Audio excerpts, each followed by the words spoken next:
Tidak tahu seperti apa kondisi di lapangan, hanya menyimpulkan lihat casingnya, lihat pecel pakai dibungkus pakai daun. Wah, pecel gak enak, ini wong koplak, padahal dia belum pernah merasakan pecel.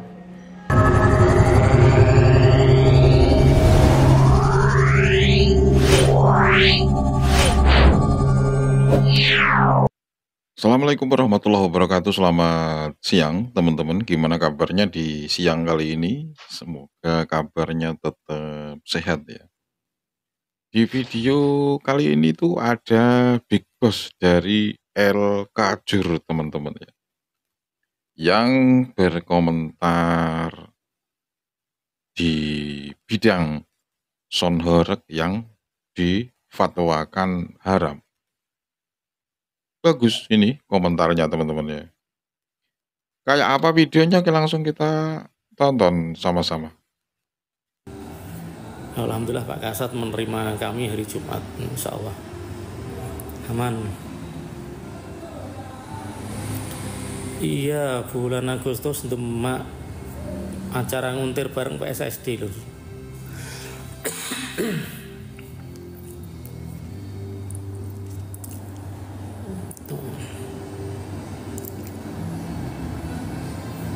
Son haram gimana tanggapannya? Jari sopo haram? Halal. Sing haram ini pencabulan, korupsi dana hibah, santri-santri do gelut mateni kancane iki haram. Betul. Ngeslot juga haram. Assalamualaikum Pak Yai. Waalaikumsalam. Anak jenengan judi Pak Yai. Astagfirullah. Tapi menang Pak Yai. Alhamdulillah. Padha ngono to Lur. Jadi ambil halal tergantung kepentingan nih. Enggak kiai lewat lokalisasi. Monggo Pak Yai mampir. Haram, gratis Pak Yai, berlangsung. Yo tamsilannya seperti itu Lur, bukan menghina, tapi ini kenyataan, ini adalah realitas bahwa tokoh-tokoh yang menjadi panutan kita itu kadang kalap, kadang masih mengedepankan hawa nafsu daripada hikmah, rasa sayangnya kepada umat. Ya. Gitu. Aku dilokno Lur di komen itu. Kualat ya. Kualat iki karo sapa bilang. Ku orang alim. Duh. Wong alim sing dikualati apane? Nek sampean di pesantren ngaji pertama pernah ngaji kitab Syubhat. Itu pasti tahu tak bilang gitu. Justru orang alim ini bahaya. Fa'alimun bi ilmihi lam yu'malan mu'adzabun min qabli ubadil asan, tak jawab gitu Lur. Jadi orang alim yang berilmu tapi tidak mau mengamalkan ilmunya, ngawur dalam berfatwa, itu mu'adzabun min qabli ubadil asan. Itu akan disiksa sebelum orang-orang penyembah berhala. Akhirnya diem, aku diblokir. Mengenai orang mendewa-dewakan seseorang itu nggak baik, mengkultus individukan seseorang nggak baik. Ya haram nggak ada dasar hukumnya Lur, itu hanya perkataan di forum Batsul Masail yang bukan resmi. Solusinya gimana ya? Solusinya nanti dipertemukan aja Lur. Dipertemukan, didiskusikan. Selama belum ada produk hukum yang melarang sound horeg itu berarti belum dilarang. Indonesia belum mengeluarkan undang-undang pelarangan sound horeg. Gitu.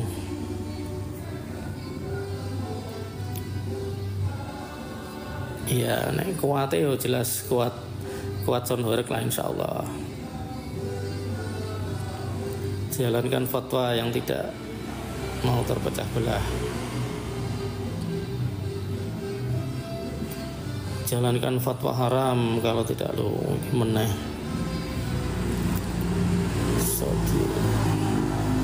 Jadi wes intine gitu, haram tetap biar mereka yang haram.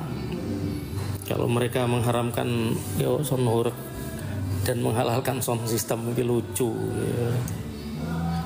ya pengalian isu juga. Arak haram napa mboten? Haram. Kok gak perlu dikualati lho, ning kitab Syubhat jelas lho. Fa'alimun bi ilmihi lam yu'malan wa adabun min qabli ubadil wahasan. Jadi wong alim sing cangkem-cangkem tok nggih fatwa tanpa diamalno dhewe iki mu'adzabun min qabli ubadil wasan. Disiksa sebelum orang menyembah berhala. Lha aku kok diblokir. Tak bahasa Arab yo ora iso bahasa Arab niku kok. Yo kene wong dalanan tapi nek dijak debat bahasa Arab nahwu sorof insyaallah agak mundur. Tapi orang ngono carane ora terus mabuk agama enggak.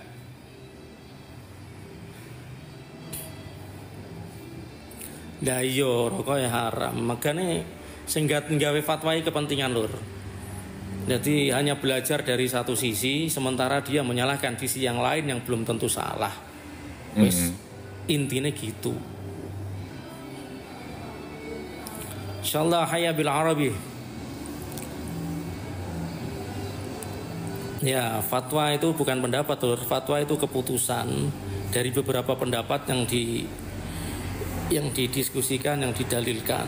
Itu namanya fatwa. Tapi fatwa sendiri itu kan bukan produk hukum. Kita bicara masalah hukumnya saja. Nek masalah fatwa ya eksklusif lah. Eksklusif. Hanya mengikat komunitas tertentu itu fatwa. Itu fatwa. Dia tidak termasuk produk undang-undang. Kalau mau fatwa itu mau dijadikan produk undang-undang, itu prosesnya harus melalui legislasi di DPR. DPR membentuk panja, panitia kerja, kemudian disidangkan, dianalisa. Enggak langsung dal-dal dasarnya ini dasarnya yang banyak madorotnya, yang enggak ada manfaatnya, yang banyak madorotnya itu haram.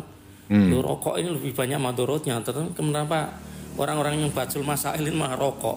Gendeng loh. Jadi gitu.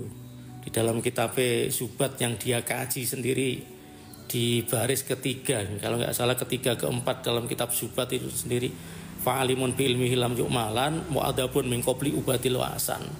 Itu kitab yang dia kaji itu, nyerang dia sendiri. Makanya jarang pesantren yang ngaji kitab Subat itu jarang. Karena apa? Karena syairnya menyerang dia.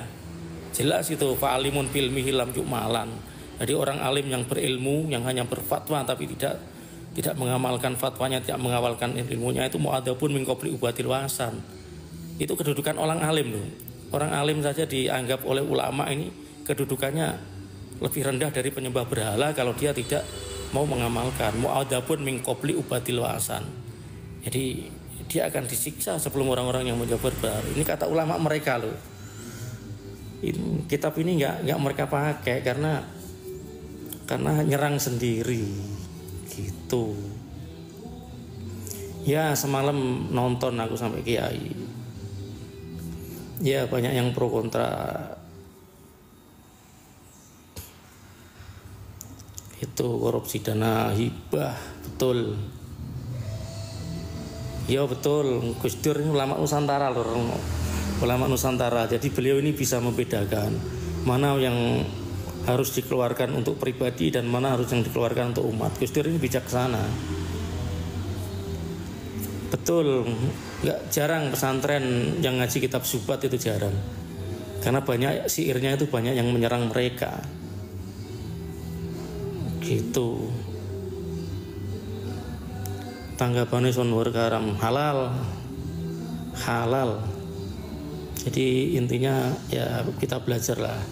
Kita belajar referensi, dari beberapa referensi itu kita bandingkan, kita teliti, kita riset dengan secara empiris, secara ilmiah.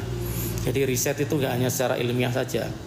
Di dalam Di dalam etika akademisi, seorang akademisi, seorang ilmuwan itu tidak bisa melakukan riset dengan tekstual. Dari seorang akademisi yang risetnya hanya tekstual, itu risetnya tertolak. Jadi riset supaya bisa berimbang itu harus dengan riset empiris secara pengalaman. Itu. Iya. Banyuwangi insya Allah 21, 22, 23. Wah iki HNS kapan ini cek seneh? Pertama kali minta undang ning Jateng HNS ini. Mas Tempe. Yo oke lur. Jadi masalah madharat manfaat. Aku pernah ditanya dengan salah satu profesor dari UMS, profesor psikologi UMS. Waktu tak sewani aku ditanya, kamu megang apa? Tak jawab, ini pulpen Prof. Terus tanya, mungkinkah pulpen itu bisa menjadi ular? Tak jawab, mungkin. Kenapa mungkin jadi ular? Ya kalau Allah berkehendak jadi ular. Ya ini jawaban benar. Allah berkehendak, itu apapun bisa menjadi, pulpen ini bisa menjadi ular. Jadi dia tanya, jawabanmu betul tapi salah. Terus akhirnya tak analisa, pulpen bisa menjadi ular. Pulpen bisa menjadi ular. Akhirnya ketemu jawaban. Ya pulpen ini bisa menjadi ular Prof. Karena pulpen ini saya pakai untuk nulis, menghasut orang, menghancurkan orang. Ini pulpen ini akan menjadi ular yang berbisa, yang mematikan orang. Ya jawabannya gitu lah, ini baru benar. Jadi kembali ke konsep maslahat dan mudarat, itu tergantung siapa yang bawa. Gitu lur.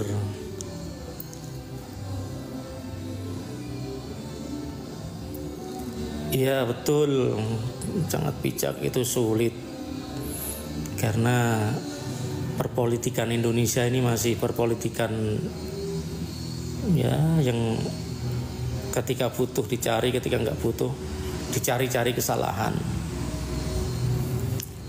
Jadi perbedaannya hanya tambahan kata cari saja. Kalau butuh mereka mencari, kalau nggak butuh mereka mencari-cari kesalahan. Tuh.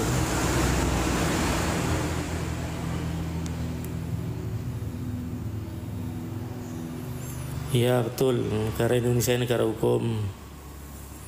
Bekas belum ada om, nanti ini ada tak info. Gitu.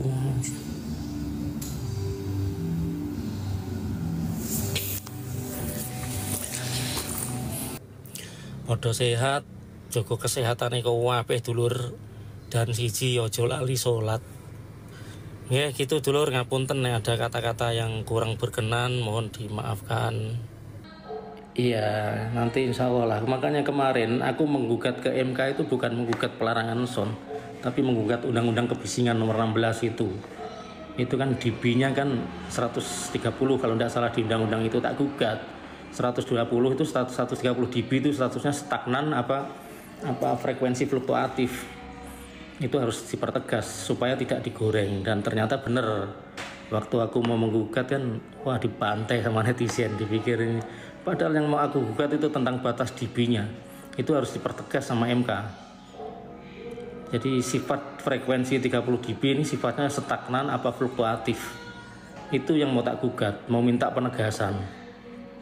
Soalnya takutnya digoreng, ternyata bener toh. Karena dihujat netizen aku nggak jadi maju ke MK. Akhirnya bener sekarang 130 dB itu dibuat alasan itu mengganggu. Padahal yang namanya frekuensi 130 dB itu yang stagnan. Yang dari awal bunyi sampai mati frekuensinya tetap segitu. Kalau sound itu kan 130, kadang 130 lebih, kemudian turun lagi ke 90. Itu namanya frekuensi fluktuatif yang tidak mengganggu.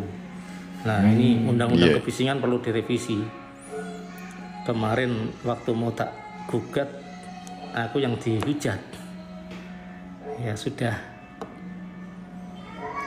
Ya betul, membuat fatwa haram tapi tidak ditinjau kebenaran seperti apa. Ya ibaratnya gini lur, orang nggak pernah makan pecel, kemudian menyimpulkan wah pecelnya gak enak, ini kan gendeng tuh. Gendeng. Dia tidak tahu seperti apa kondisi di lapangan, hanya menyimpulkan lihat casingnya, lihat pecel dibungkus pakai daun. Wah pecel gak enak, ini wong koplak, padahal dia belum pernah merasakan pecel. Gitu. Iya betul, memang harus volume, dan undang-undang kebisingan ini undang-undang karet. Ya tergantung volumenya, mau kenceng mana itu tergantung volumenya. Kan alat ukur itu nggak pakai HP. Kalau dokter kemarin yang di TV One itu kan koplang. Jadi mikrofon HP ini ketahanannya sampai frekuensi berapa ini ada di speknya. Nggak bisa dipakai untuk sonorek. Nggak bisa dipakai untuk ngetes di sonorek berarti. Ya maktabah Samilah sing jarene Pak Kiai Kaken Mandorot. Mergo kebanyakan maktab wasamilah wong Wahabi jarene. Ya ora mergo wong Wahabi, mergo kitab-kitabe banyak yang mengkritik dirinya sendiri, jadi keberatan. Intinya gitu. Kiai saiki kan nganggone kitab sing gak nyerang awake dhewe. Nek gelem nganggo kitab secara objektif ya gak mungkin membedakan ahli sunnah dengan Wahabi, gak mungkin. Gitu. Ya aku masih belajar Om, aku masih belajar. Aku bukan pesantren, tidak bisa bikin istilah-istilah yang seperti kata Quran zuhrufal qauli ghurura, kata-kata indah yang kelihatan ngalim tapi zuhrufal qauli ghurura, ternyata perkataan yang indah tapi menipu umat. Gak mau aku. Betul.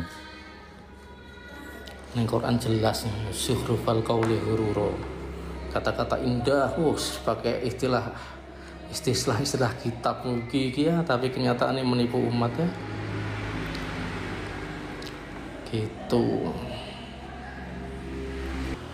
Iya, karena mereka orang bodoh sendiri. Mereka orang-orang bodoh sendiri itu kan nggak bagus. Yang namanya orang paham agama itu seharusnya kan bijak. Makanya dakwah tidak dengan ilmu, dakwah itu dengan hikmah. Mergo medani dakwah belum tentu orang-orang pinter. Nek dakwah dengan ilmu ya orang yang nggak paham dibilang goblok kayak mereka, terlalu sombong. Nggak boleh. Oke teman-teman, itulah tadi ya komentar dari yang punya LKajur sound system Horeb juga ya, dari Jawa Tengah. Oke teman, terima kasih sudah nonton, tetap jaga kesehatan, kita ambil yang baik ya, kita doakan semoga cepat terselesaikan ini. Jangan lupa yang belum subscribe, ya boleh di subscribe teman. Terus kita ketemu lagi di video mendatang. Selamat beristirahat dan walauil muwaffiq ila aqwamit thoriq. Wassalamualaikum warahmatullahi wabarakatuh.